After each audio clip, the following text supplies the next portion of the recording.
Hello, everyone. Welcome to Artists in the City, where we meet the hottest and newest artists in your city. Today, we have Maria, my favorite dancer, I must say, in New York City. Welcome, Maria. How are you? Hi, I'm good. I'm excited. Yeah, I'm excited to have you too.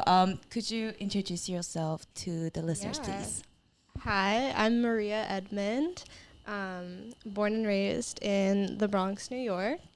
And I've been dancing since I was born, pretty much. Well, how did you start dancing since you were born? Both my parents are/were dancers, and my parents met at the Steps on Broadway in my dad's tap class, and so then when I was born, they put me in dance, and I seemed to love it, so I just started dancing at Steps and started my education, and I just kind of stuck with it. Yeah. Was your mom also a tap dancer? Yeah, she was a tap dancer in Japan, and she was traveling here with like the company she was a part of, and took my dad's class. And then she came to America. She moved here. That's like a dream story for me. It's I would very love cute. to. Yeah, it is. Yeah. I honestly, one of my dream board, like a manifestation board, is to have a dancing baby. Oh yeah. You know those like little ones that are great dancers? Yeah, from when they're little. Yeah. Were you one of them? No. Well, okay. Yes, you were. Well, yeah. Yes, I guess. I don't know. Does that sound cocky? Not at all. Not at all. I was like set up with a good foundation. Mm-hmm. So I think I just like continued to grow on top of that. Yeah. Yeah. I mean, imagine like you're born from a dancer's body, so probably when you're young, she'll be listening to music and dancing. Yeah. I think the internal like rhythm was already in me, so it was like easy to catch on to things and like Yeah. Long time ago, I think I once took a class that of a woman who was like fully pregnant. I think it was like a trimester, and it was a heels class. It was so impressive and so cool. I forgot her name though. Sophia. Probably. I think so. It was at SAS class. Oh, SAS class. I think it is Sophia. Yeah, it is I Sophia. love you, Sophia. Shout out to Sophia. I do love her. Well, going back to New York dancing, I mean, how did you start getting into heels? So you started from tap dancing, or what's the foundational dance background? I started mainly with ballet, but I did everything. Like I did jazz, tap, all of that. Mostly everything. And then I continued mostly with ballet till I was about 18. And I decided this is going to be my career path. I'm going to be a pre-professional ballerina. And I stopped doing normal high school, and I did online school from my sophomore year, so I could focus more on that. And I went to American Ballet Theater summer intensive for 5 years in a row, very serious about it. Yeah. And then when I was 18, I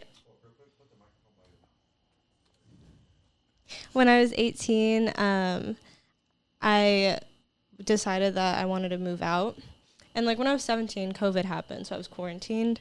And so I always wanted to move out. I was an only child. And so I had this goal. I ended up getting a job, which is still the current job I work at, and met friends that were not dancers. Mm-hmm.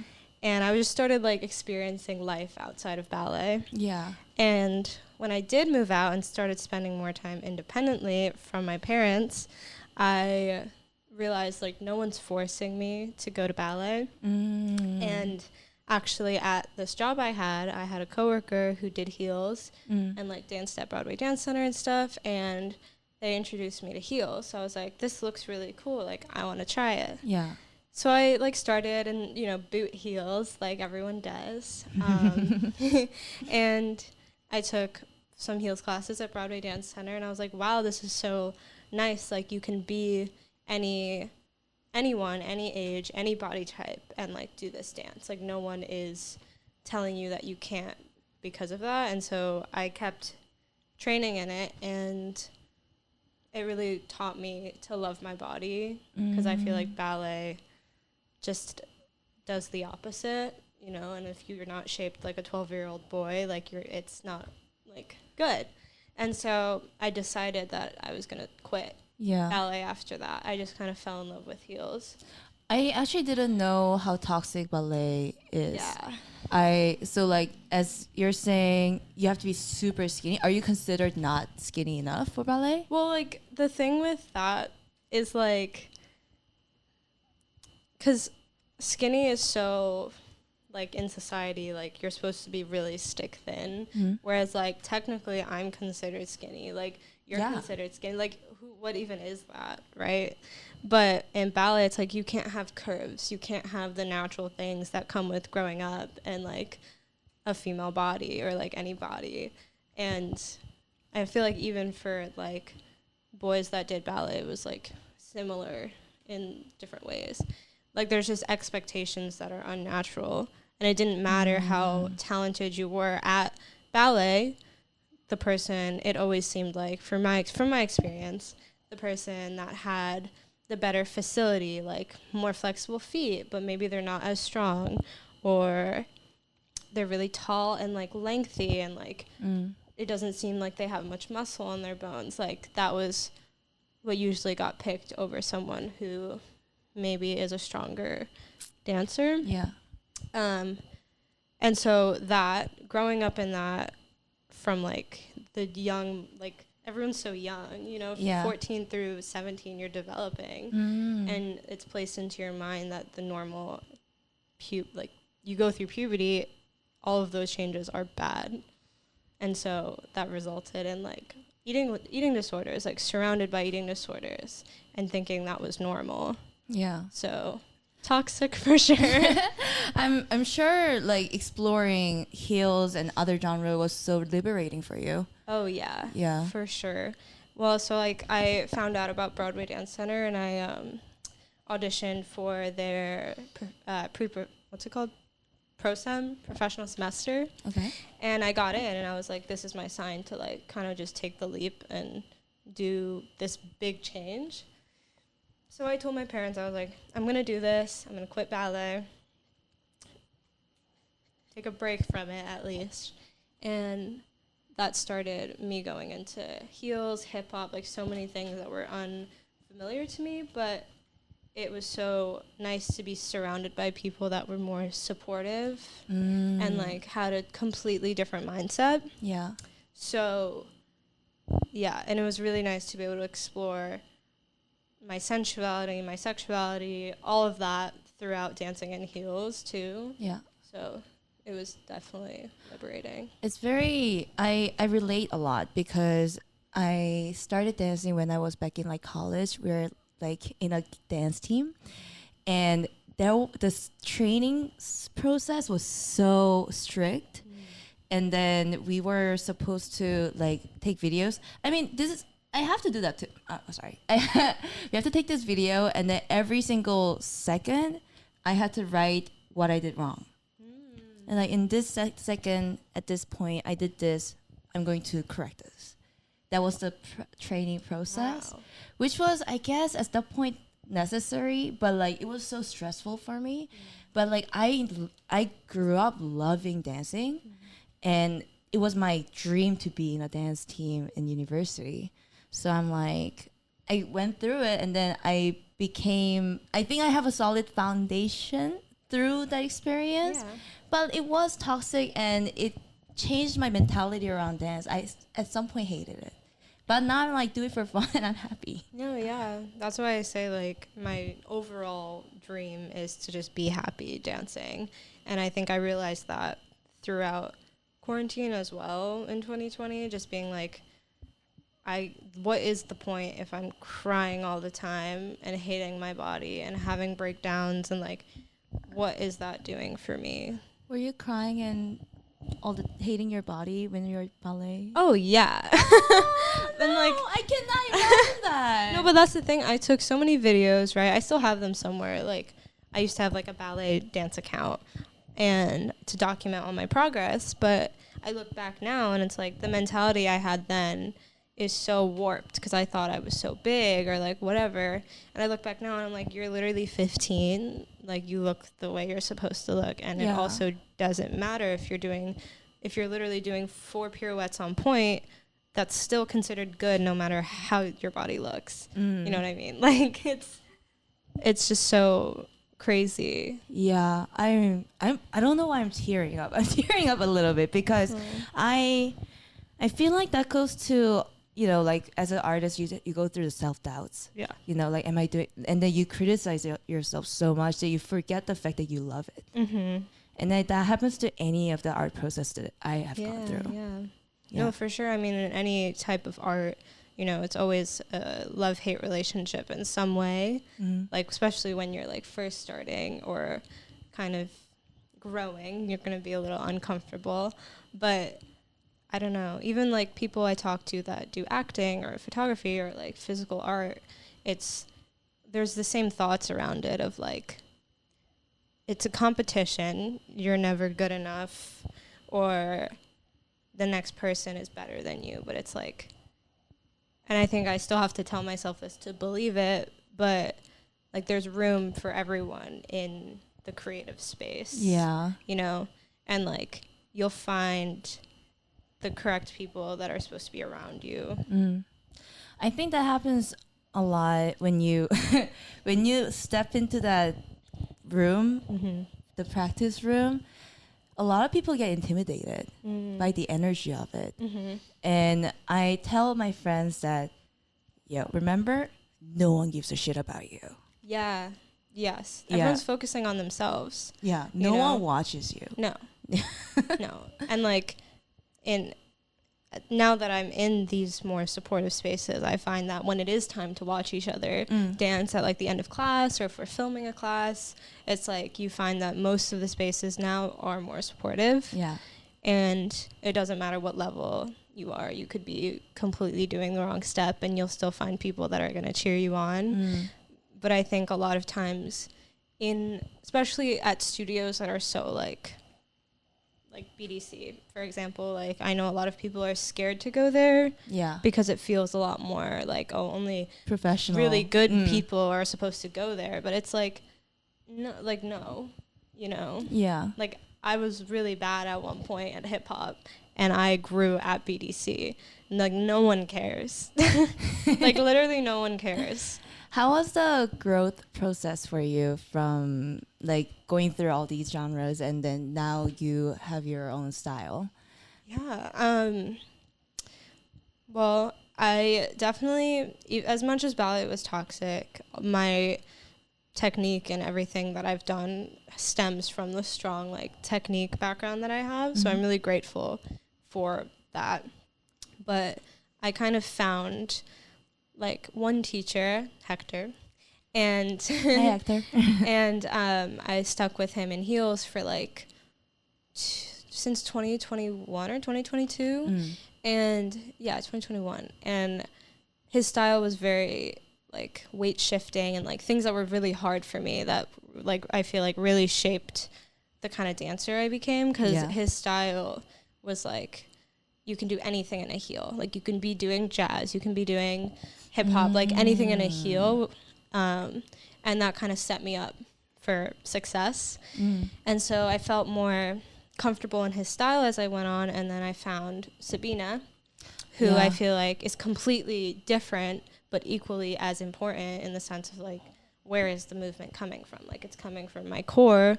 And she also has a similar background as me in like ballet and stuff. So I feel like I found someone who challenges me and also someone who is similar to me. And those like a lot of people will watch me dance and be like, yeah, you are literally the child of the two of them.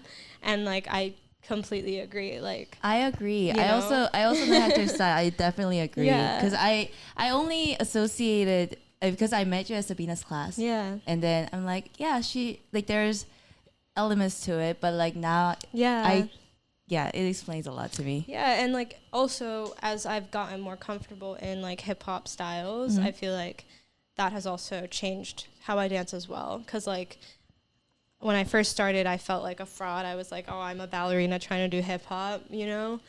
And it took me. It's not a fraud. It's corny. That's corny. But it took me a while to get out of that. And once I was like, no, like no one in this space knows me like that. They only know me as right now. So I was like trying to really immerse myself in different teachers. Like Neil Schwartz really helped me, and like taking classes that scared me, like Keenan, and like I don't know. I've seen the growth as I go because it gets easier. Yeah. You know. So all of that combined for sure. For those who feel less confident in dance classes, what would you tell? I say it's really easy to get caught up in like feeling like you look stupid or you look silly, because I feel like I used to feel like that, and I still do sometimes. Like everyone feels this way. You do? Yeah. And it's like, but it's like that all comes from you thinking that other people are perceiving you this way. But like if you perceive yourself, even if you don't believe it, it's like you fake it till you make it. That's what I used to say. Like you tell yourself that you're confident and you are able to do whatever is presented in front of you, because you most likely are. Other people will believe you as well, you know? I think my issues with dancing in the beginning was that I told you how my training process was so like rigorous. Yeah, rigorous. And that if I don't look, you know how like the K-pop dancers dance the same? Yeah. Exactly the same angle and all that. That's how I was trained. So when I feel like I am not dancing the same as the instructor is, I feel like I suck. And then that's the problem that was the idea that I was trying to let go of the whole time when I was dancing here. That's so real. I feel like I used to get caught up in that too, in the sense of like perfectionism, definitely from ballet. Like you're supposed to look like one way.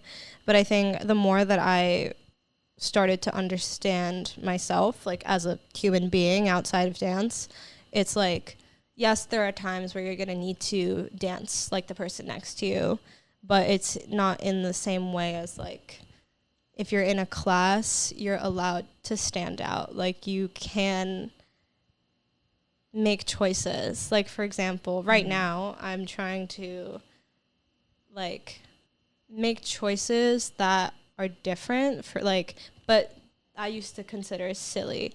Like I will pull out like a ballet move in a hip hop class as a choice. Oh. Or like find the little things that make me special. Like my best friend is so good at contemporary, but also so good at hip hop. And like I told him, I was like, what makes you so special is because you use your contemporary technique and like whatever in a hip hop class. And that's what makes you stand out. But like, so that finding like what your little thing is and like trying to add that in. I don't know. That's what I've been doing. Yeah, as in like don't feel afraid to stand out. Yeah. Like why are you there then? Like I don't know. like you don't need to be like, "Oh, look at me, right?" But it's like if you're in a class so scared about what other people are thinking of you, you're not going to get anything from it. You're like right. And I still think that sometimes when I'm in spaces where I don't know a lot of people, or like more hip hop classes where I'm like, oh, this person's like probably thinking this of me, or like, oh, they're probably thinking like, why are you in this class? But it's like, no, it's, you have to like have a mental battle with yourself of like, and it's easier said than done. Absolutely. Yeah, it's the same in stand up, honestly. Yeah. When I started to choke, people know. Like, I'm choking. Right. But it's like only you know, unless you. No, they don't. Maybe in stand up it's different. But like even in a class, if you mess up a step, and if you're doing a solo and you mess up a step, people are only going to know if you make a big deal out of it. Yeah. Like, you can continue going and it's going to be fine. When I have like a really well written script, it goes fine and it's in my head. But like when I'm trying out new things, I think if you know that you're bombing, you bomb more. Yeah. But like that's also a mental thing, as you mentioned. Is if you're thinking that you're bombing, you're gonna bomb more. No, yeah. What you focus on usually grows. Yeah. Yeah. And so like I like to think I'm more of an optimist, but I feel like I started thinking about like the little wins or like positive things, and those things tend to grow as you put energy towards it. Yeah. Yeah. It's a mental battle. Performing arts is mental battle in general. It is. Yeah. But I love it. I started with like a less performing art. I wanted to be a writer and a painter, and that's not really performative. And Still then art. Is it Still art? Yeah. just would you watch me write for like 3 hours? No, but the end product is art. Yeah, but like performing wise. Oh, okay. So like, but I think when it comes to performing art, it's so much of mental battles. Yeah. Yeah, but like you briefly mentioned about Little Miss Nasty. How was the audition process? It was exciting because there aren't many auditions in New York, so for one, I knew I was going to see a lot of people I knew. And I go into any audition with this mental state that I have already booked it. Someone told me that once, I think. And Yeah. it's honestly helpful because then you start to believe it. Like, oh yeah, I'm already here. But there's like over 50 people and everyone's dressed, very sexy, like whatever, like as was I. And yeah, I saw the girl assisting, Gina, I already knew, Julia. And I also did the Little Miss Nasty, like, summer 3-hour thing that they had. Workshop, yeah. Yeah, so I was like, coming from that, I felt more confident because Gina already knew who I was. And we actually talked about it like afterwards, 'cause she was like, oh, I was hoping you would come to the audition, and I was like, of course I'm gonna be there. Yeah. And also entering a room, especially now that I have like a very specific look, I was like confident that like I am gonna get seen. Yeah. Because I don't look like anyone else. Oh, amen. You're very extraordinary. It's like a very good specific style. Yeah, and like my hair, my ethnicity, like the thing, like I play with my makeup. Like there's a lot of things that people tend to get drawn to me for, and so especially when I'm in a room of like more white people, all brown hair. Are you Asian? Yes, I'm half Japanese. Yeah. Sick. Yeah. No, like she said, I wasn't sure if you're full Asian. No, I'm half Japanese. Yeah. Yeah. And the other half is white. Mixed people are hot, guys. Yes. Mixed people are my future. That's my like goal. Yeah. But like I see what you mean, because like when I first saw you in class, I'm like, oh, that girl. Yeah. Yeah. It's like the girl with the blue hair. Yeah. Yeah. So I think that too, I like kind of already knew that like I'll get seen, and with that, it's like, what do I do with that? So, and Little Miss Nasty is a like it's challenging because it's very vulnerable. It's very raw. It's so expressive. Yeah, and that kind of stuff is very challenging for me, which is also why like I wanted to do it, because it's like my next step to grow as a dancer and a performer. And so yeah. I love Kyla Bullings. Am I pronouncing her last name right? Yeah. Hi, Kyla. I loved her class so much because she gave out the weirdest instructions, like be an alien and cross the room. Yeah. Or be an animal, cross the room. Yeah. And that helped me express myself in dancing in the way that I never thought I would.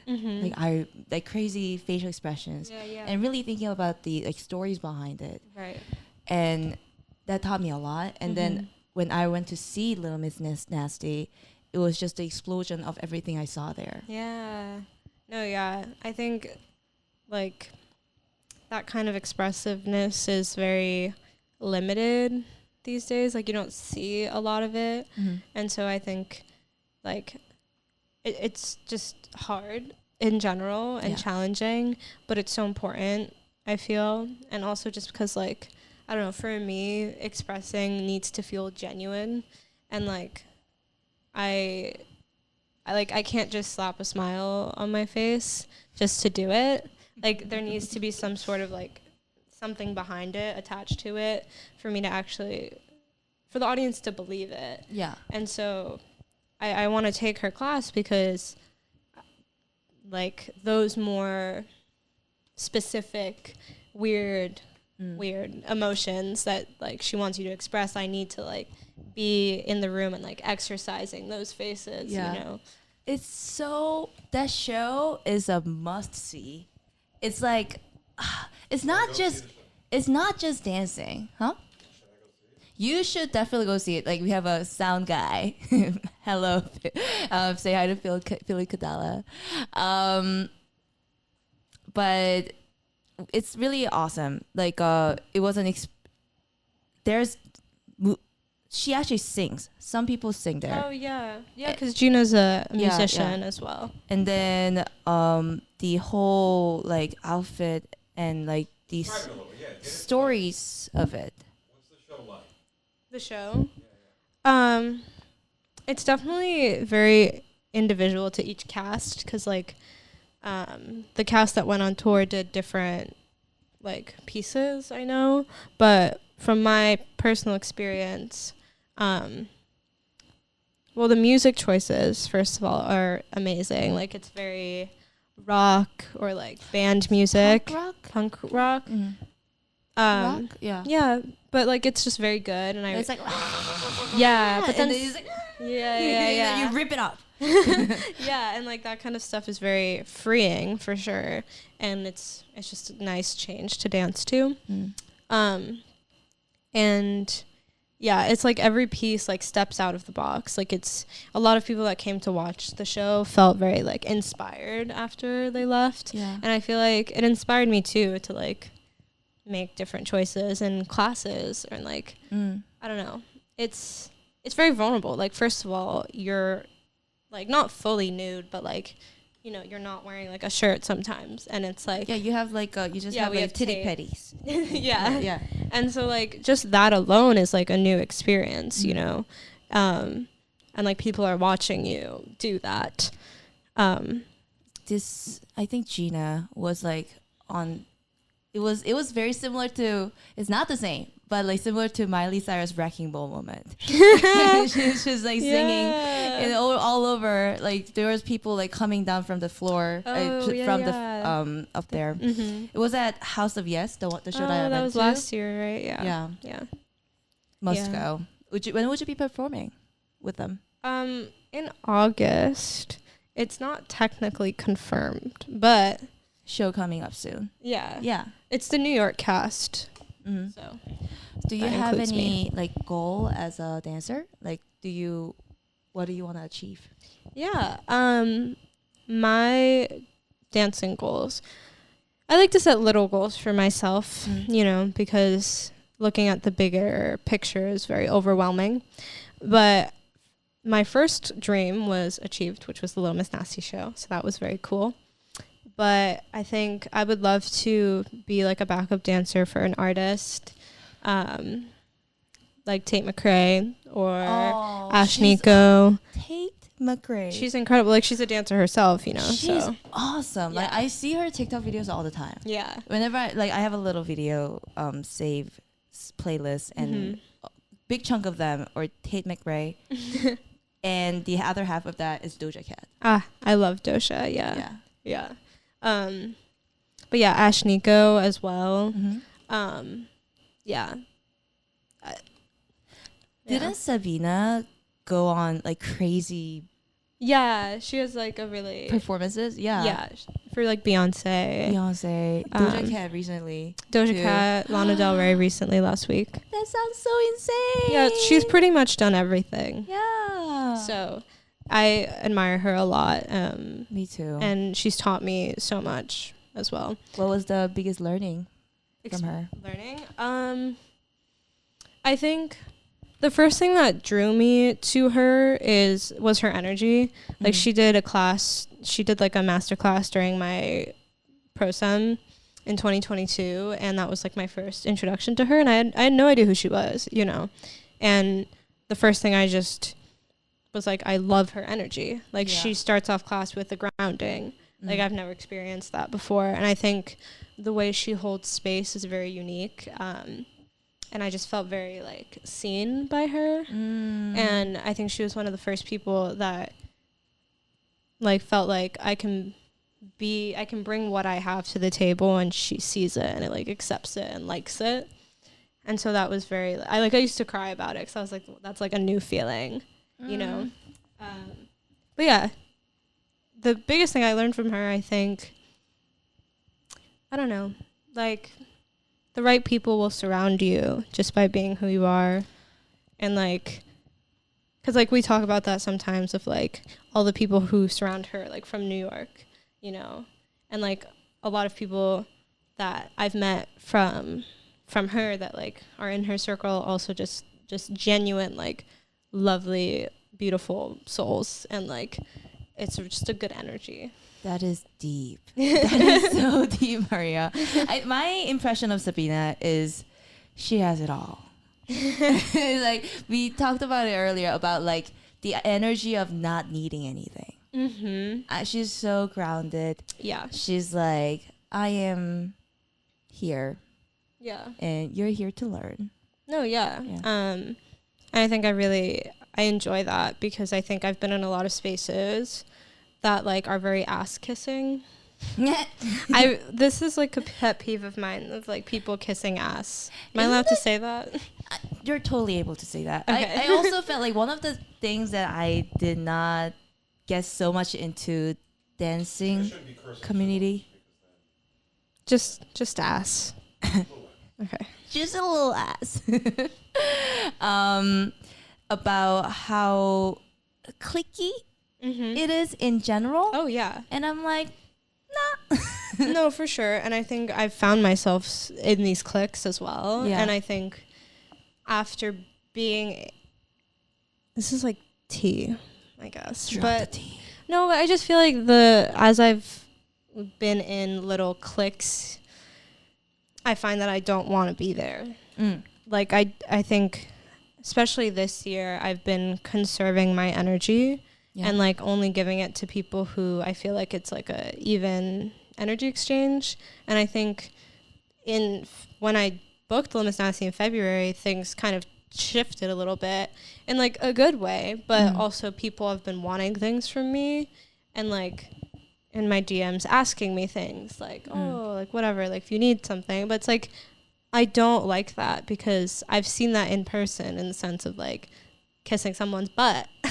And like I don't like that. So like I've been trying to like really be intentional about who I'm spending time with. Yeah, that's hard. I feel like it's so hard to know who to trust. Yeah, it is. It is hard. Yeah, for sure.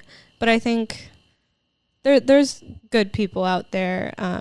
I've found a lot of good people, but I think also knowing like when to say no. I think last year I said yes to everything within like performing, or like performing for free, especially. And like you need to do that. Like there's not much paid stuff here, but like you need to be doing performances. But after a while, I think I realized that like I don't need to be doing every single one just for the sake of it, especially if I'm giving them more exposure. Like it just doesn't feel like I'm taking off work to do not paid stuff, you know? If you're giving them more exposure, no. Yeah, and also it's like if I have to take off work to like do rehearsals, it's like I'm not making any money then. So it doesn't feel doesn't feel right. Yeah. I mean, like you have your own platform. How is it to be teaching? It's nice. I think I get a lot of like imposter syndrome, I think, when it comes to that, because I think when I first started holding like open classes, it felt like everyone and their mother wanted to teach. And I think I think I do have something to offer to those who take my class. I do have something to offer, but I think sometimes I'm like, is this wrong? Like, do I not know enough? Like, I don't know. Those kind of thoughts cross my head, but also it's like, I'm just creating movement and sharing it with people. Yeah. And that's why I'm like starting to do more donation-based classes, because I feel like, especially if I'm not filming, like in the past I filmed every class, and like that's mostly why the price needed to be like $20, because you have to book the guy. Yeah, I have to book twin, and like you know, I'm not made of money. And so like most of the time I like break even, which is completely fine. Like I'm not doing it to make money, but I think that's why with donation-based classes it's more accessible, and it feels less like I'm better than you because I'm in the front of the room. Like it's not like that. It's like I created something, and you're gonna come and learn it and like make it your own, and it's gonna be a good vibe. When I saw the donation post, I think it was scaling of 5 to 10, right? And I'm like, I'm giving her 10. The most I could. Oh, thank you. Not 11 though, because you said 10. Yes, but that's the thing. A lot of people did pay me like 15, which I'm like, I feel like that gave me a little confidence, because I was like, okay, like people do genuinely want to be there for me or for the class or for whatever. Like it's a lot of returning people too, so I'm like, I must be doing something. Like when I first went to your class once, but like I met so many good people. Yes. It's a good vibe. It's very inclusive, and I love it. Yeah. And people be like, I love your energy. I know what that means. I suck. Okay. No. That's what? Sorry, like this is all the comedians say. Oh really? And you have good energy. That means you're not funny. Oh. But like, no, I take the compliment. I typically take the compliment. I know. No, because I mean it when I say people have good energy. Wait, have you been on Ninja shows? No, I haven't. You have to invite your friend. I am inviting you to my comedy show if you want Okay, to. yeah, I point. love comedy. Yes, please. Yes, please. No, I'm joking. I know like what it means to like great energy. It's like because having great energy in dancing is so important. Oh too. yeah, it's also what makes you stand out. You know. So, yeah, and I think the whole room that day for my class was really good. Like everyone was supporting each other. Like it was just very, very good. Yeah. Yeah. I have a video in close to my heart. Yeah. Yay. Did it take a lot of courage to start teaching? Oh yeah. Yes. I had the idea for the first choreo I ever did was Doja Cat's Naked. And it was back in September of 2023. I had the idea in like the summer, but I didn't actually like start choreographing anything. I was like, oh, this little like hip movement would be cute to this part of the song. And then I was like, okay, I'm gonna see if I can do it, because at this point also a lot of people were like, oh, like you should like hold a class, and I was like, no, like no. But I actually used to teach ballet. I do teach ballet to like little kids, so like I have experience like giving information out and like talking like in a room, you know. But yeah, people were just like, you should do it, like whatever. And like I have a lot of really amazing supportive friends who were like, just do it, like, you know. And it's like, if no one shows up, at least my friends will, and that's as much fun, you know, like it doesn't matter. So I was like, okay. So I posted it like a month ahead of time, because you need to be knowing like extremely ahead of time these days.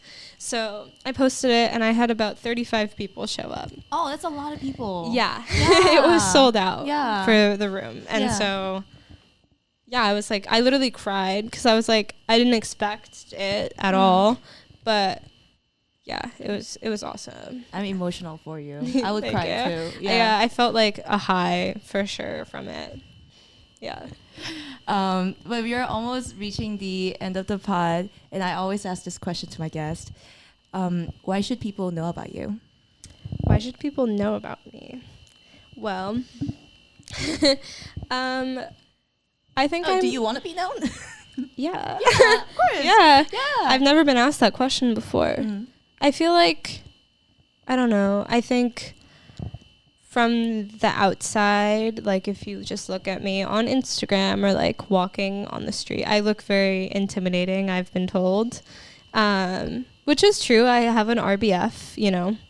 But no, it's a lot of people are very It's intimidated. RBM, resting bitch makeup. I guess. A little bit of both. But I think the more people I have connections with, like genuine connections, I don't know. It's just I want to have more genuine connections with people, and it doesn't need to be like a consistent thing, but I don't know. I think I have a lot of stories to share, and I want to hear other people's stories, and I think that's also what inspires my art. And so, I don't know. Yeah, you're so sweet. Oh, thanks. I mean, we never talk to each other. No, like, yeah. properly, but like you're Yeah. such a sweet person. Thank you. Yeah, and I really admire your craft a lot. Thank you so much. And thank you for coming out to my pod. Yeah, this was so much fun. I've always wanted to be on a podcast, like I told you. So, Yes. Do you want to promote anything before we end? just follow my Instagram. I don't know. Follow her. Because I don't like hold classes regularly, Mhm. but like I don't know. Follow me and maybe there'll be something there. Yeah. My Instagram, well, I hope you tag me. I will tag you. So mdancent. M Dancet. Follow her. Yeah. You're not gonna regret it. Great content. Thank you. All right, everyone. Thank you so much for listening. Thank you, Maria, for coming out. Thank and you. That was a pod. Thank you.